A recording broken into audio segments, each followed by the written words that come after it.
Bonjour mesdames et messieurs. Info aujourd'hui le vrai algérien quotidien 7 jours sur 7 jours, 24 heures sur 24 heures. Voir les titres. Merci. La presse israélienne à l'Algérie et des préparatifs pour une guerre contre le Maroc. Les uns comme les autres, nous sommes tous blessés.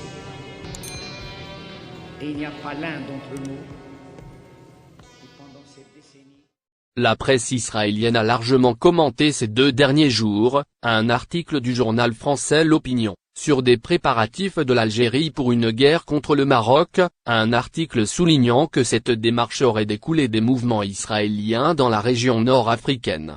La presse israélienne a repris les propos cités dans l'Opinion indiquant que la signature de Benny Gantz, le tout premier protocole d'accord de défense et de sécurité avec son homologue marocain serait à l'origine des craintes algériennes quant au renforcement de la coopération maroco-israélienne.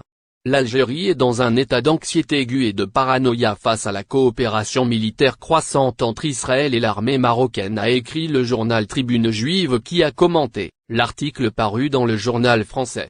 En plus de la Tribune Juive, un autre journal, Jérusalem Post, a repris ce qui a été dit sur les colonnes de l'Opinion.